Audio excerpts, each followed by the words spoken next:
देखिए बच्चों, आज की क्लास में हम लोग रिफ्लेक्शन ऑफ लाइट के विषय में पढ़ेंगे। UP and CBSE and ICSE सभी बोर्डों में जो एक कॉमन क्वेश्चन 10th में वेरी मोस्ट इंपॉर्टेंट में पूछा जाता है, वो पूछा जाता है आपसे रिफ्लेक्शन ऑफ लाइट। तो रिफ्लेक्शन ऑफ लाइट क्या है, आज हम इस फिनोमेना की स्टडी करेंगे और इसको सही से समझेंगे। अगर इसके बाद भी आपको कोई डाउट रहता है तो आप कमेंट सेक्शन में अपना डाउट लिख के पूछ सकते हैं। देखिए, रिफ्लेक्शन ऑफ लाइट का कुछ मतलब नहीं होता है किसी भी, ये मान लेते हैं बेटा कोई मीडियम है, ध्यान समझना, पहले डायग्राम से इस बात को समझते हैं। ये कोई एक सरफेस है, तो एक तरफ इसमें पॉलिश कर दी गई। अब कोई इंसिडेंट रे आ जाए, कोई क्या आ जाए बेटा, इंसिडेंट रे आ जाए। मान लीजिए ये इंसिडेंट रे आपकी आई। अब ये इंसिडेंट रे इस इस सरफेस से टकरा गई। अब सरफेस में टकरा करके ये क्या हो जाए बेटा, वापस हो जाए, ये वापस इस तरह से हो जाए। तो इसी को बोलते हैं रिफ्लेक्शन ऑफ लाइट। मतलब किसी भी इंसिडेंट रे का किसी सरफेस पे क्या करना बेटा, किसी सरफेस पे स्ट्राइक करना, और इसके बाद स्ट्राइक के बाद उसी मीडियम पे वापस लौट जाना है। ये देखिए, मीडियम ऊपर का एक होता है, नीचे का मीडियम अलग होता है। अगर ऊपर वाले को बेटा हम लोग मीडियम 1 और नीचे वाले को मीडियम 2 बोलें, तो आपने ही बोला है कि a incident ray striking the surface and bouncing back. इसके बाद वो क्या हो जाए बेटा, बाउंस करके बैक कर जाए, अपने ही पाथ में क्या हो जाए, वापस हो जाए, अपने मीडियम में वापस हो जाए। तो अगर लाइट जो है, इंसिडेंट लाइट या incident ray reflection after reflection अपने ही मीडियम में वापस लौट जाती है। कहाँ, अपने ही मीडियम में वापस लौट जाती है, तो उसको बोलते हैं बेटा रिफ्लेक्शन ऑफ लाइट। देखिए, मीडियम 1 से इंसिडेंट रे आई और इस बाउंड्री से स्ट्राइक करके उसी मीडियम पे लौट गई। तो ऐसी रे ऑफ लाइट जो किसी भी सरफेस से इंसिडेंट होकर के किसी भी सरफेस से स्ट्राइक करके अपने ही मीडियम पे वापस लौट जाती है, ऐसी लाइट को या इस फिनोमेना को हम बोलते हैं रिफ्लेक्शन ऑफ लाइट। ठीक बेटा, अब यहाँ से कुछ चीज़ें और आपको समझना है कि जहाँ पे ये इंसिडेंट रे और रिफ्लेक्टिंग रे आपस में टकरा रही हैं, इस बिंदु को बोलते हैं बेटा आपतन बिंदु। इस बिंदु को क्या बोलते हैं, इसको ओ अगर नाम दे दें तो इसको बोलते हैं बेटा इंसिडेंट पॉइंट। इसको क्या बोलते हैं बेटा, इंसिडेंट पॉइंट। इंसिडेंट पॉइंट, ध्यान समझिए बेटा, इंसिडेंट पॉइंट। ये जो रे आ रही है, ये इधर से आ रही है, इसको बोलेंगे इंसिडेंट रे, इंसिडेंट रे। और ये जो रे रिफ्लेक्ट होके गई है, आफ्टर स्ट्राइक के बाद जो रे निकलती है, उसका नाम हो जाता है बेटा रिफ्लेक्टिंग रे। रिफ्लेक्टिंग रे। तो आपको ये बात समझ में आ गई होगी, उम्मीद करता हूँ कि इंसिडेंट रे अगर किसी भी बाउंड्री से स्ट्राइक करके अपने ही मीडियम में रिफ्लेक्ट हो जाती है, अपने ही मीडियम में वापस रिफ्लेक्टिंग रे चली जाती है, तो ऐसे प्रोसेस को या इस फिनोमेना को हम लोग बोलते हैं रिफ्लेक्शन ऑफ लाइट। तो ये डायग्राम आपको बना देना होगा। ठीक, अब देखिए इसकी मैंने डिफिनीशन आपको समझाता हूँ। डिफिनीशन में मैंने क्या लिख रखा है, अगर बोर्ड में आपकी क्वेश्चन आता है तो आपको इसी डिफिनीशन को वहाँ पे लिखना होगा। ठीक, इसके अलावा आपको कुछ भी वहाँ नहीं लिखना है। इतनी डिफिनीशन आपके पर्याप्त है 2 मार्क्स के लिए। जैसे reflection of light is the phenomena of bouncing back of light in the same medium. देखिए, इसको हाईलाइट रखिएगा, bouncing back in the same medium on striking the surface of any object. किसी भी ऑब्जेक्ट के surface से किसी भी रे को स्ट्राइक करने के बाद अपने ही मीडियम पे बैक कर जाना, बाउंसिंग बैक कर जाना, क्या कहलाता है बेटा, रिफ्लेक्शन कहलाता है। इसको आप ऐसे याद रख सकते हैं कि अगर रे strike after strike and before strike same medium पे रहती है। कहाँ रहती है बेटा, सेम मीडियम में रहती है। तो इस फिनोमेना को आप लोग रिफ्लेक्शन ऑफ लाइट बोलते हैं। ठीक, if reflection path of light रे changes without any change in medium. Reflection of light में क्या होता है कि जो लाइट है वो अपना पाथ तो चेंज कर लेती है without any change of medium, परंतु जो आपका मीडियम है उसको चेंज नहीं करती। देखिए, ये आपकी लाइट आई, इंसिडेंट रे आई और रिफ्लेक्शन के बाद इसी मीडियम पे है, तो अपना पाथ तो चेंज करिए। पहले पाथ ये था, इसके बाद पाथ बेटा ये हो गया, परंतु क्या हुआ कि इसने अपना मीडियम को चेंज नहीं किया। तब भी जो इंसिडेंट रे थी वो मीडियम 1 थी, इसीलिए रिफ्लेक्टिंग रे जो भी है वो भी मीडियम 1 में है। तो ये भी पॉइंट याद रखना है कि after reflection medium does not change in incident ray. जो इंसिडेंट रे होती है वो मीडियम को चेंज नहीं करती है, but change in the path, अपने पाथ को चेंज कर लेती है। ठीक, उम्मीद करता हूँ कि रिफ्लेक्शन ऑफ लाइट आपके समझ में आ गया होगा। चलते हैं बेटा आगे। अब बात करना है रिफ्लेक्शन ऑफ लाइट के कुछ इंपॉर्टेंट पॉइंट या कितने तरह के होते हैं। पहले तो हम इसके काइंड्स की बात कर लेते हैं। तो reflection of light two types के होते हैं। एक होता है बेटा रेगुलर रिफ्लेक्शन और एक होता है इर्रेगुलर रिफ्लेक्शन या डिफ्यूज रिफ्लेक्शन।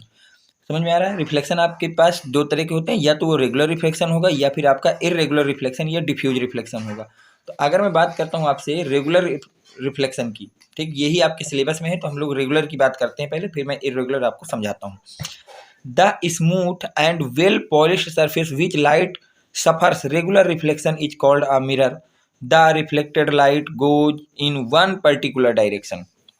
अब क्या होता है, बोला गया है कि अगर आपके पास जो प्लेन है या जो इंसिडेंट सरफेस है वो आपका कैसा हो बेटा, प्लेन हो जाए, बिल्कुल आपका स्मूथ होना चाहिए और प्लेन होना चाहिए। ये स्मूथ हो गया, प्लेन हो गया।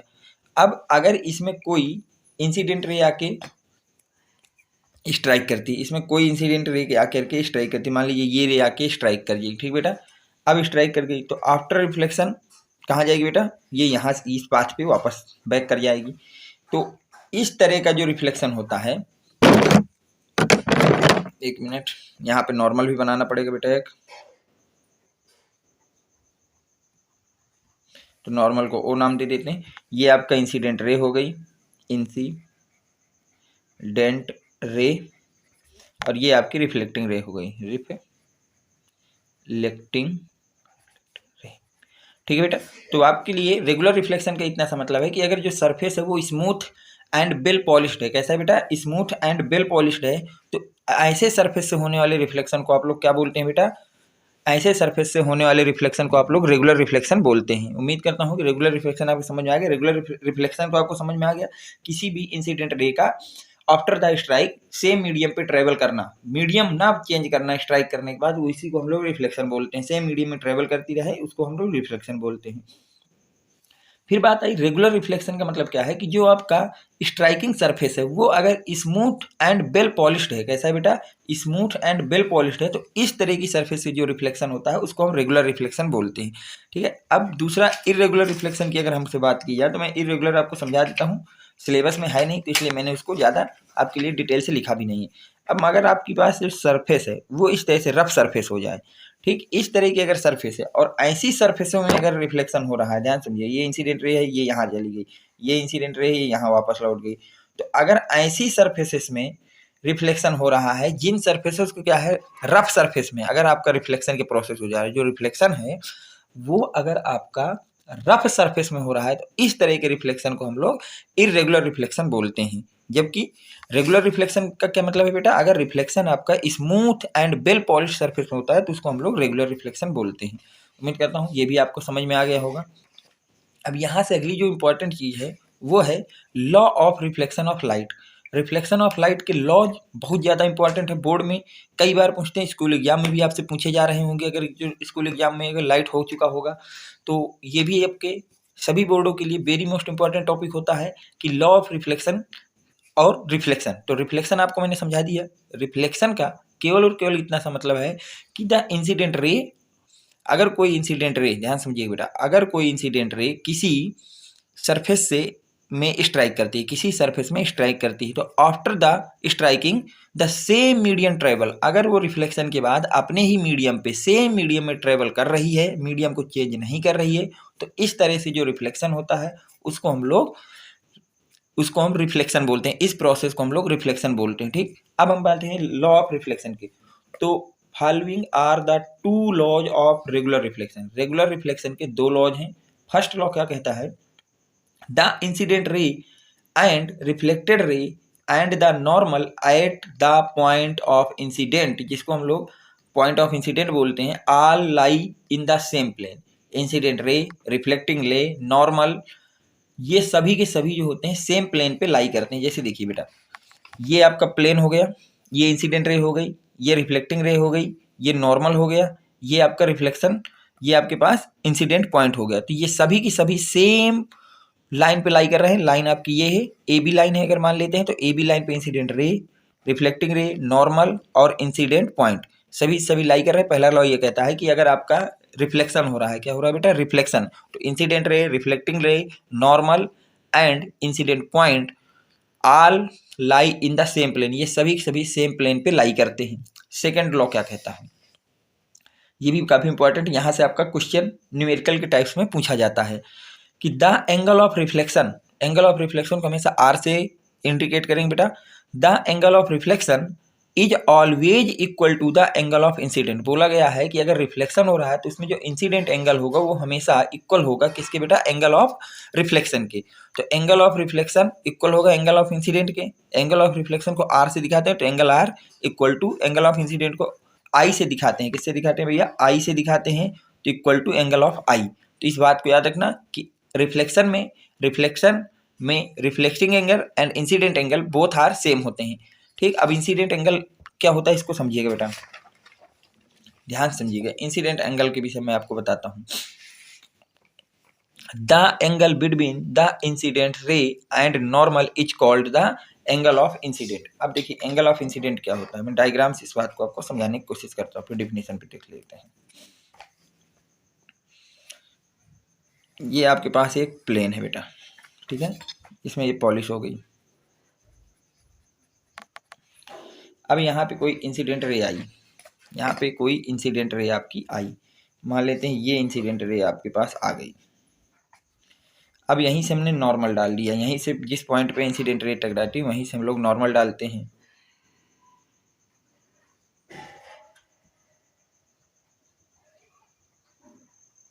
ये नॉर्मल पड़ गया, तो इंसिडेंट रे और नॉर्मल की बिटवीन जो एंगल बनता है उसको एंगल ऑफ इंसिडेंट बोलते हैं, इसे आई से रिप्रेजेंट करते हैं। तो ये आपका एंगल ऑफ इंसिडेंट हो गया, ठीक है। ये इंसिडेंट रे है, इंसिडेंट रे, और ये आपका नॉर्मल है।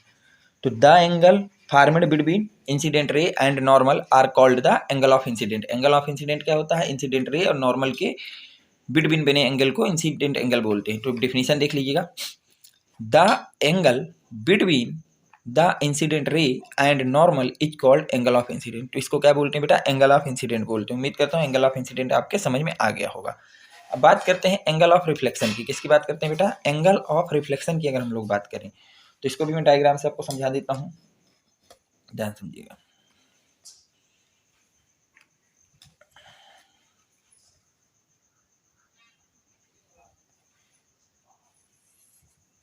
ये आपके पास नॉर्मल हो गया भैया।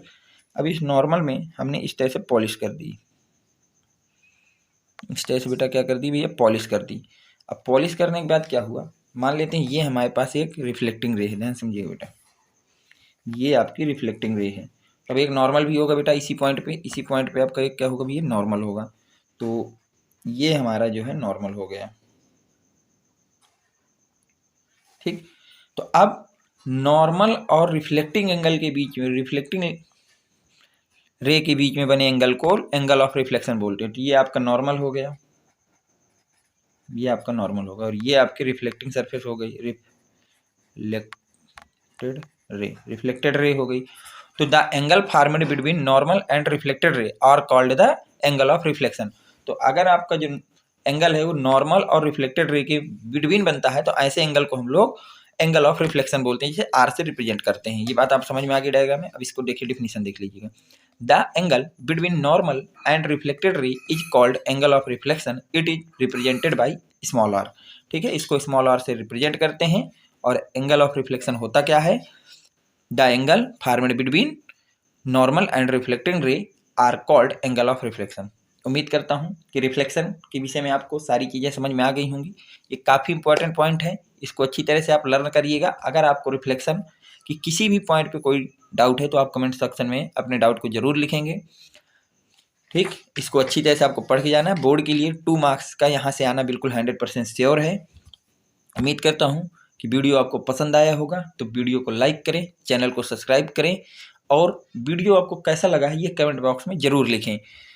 Thanks for watching, next video coming soon.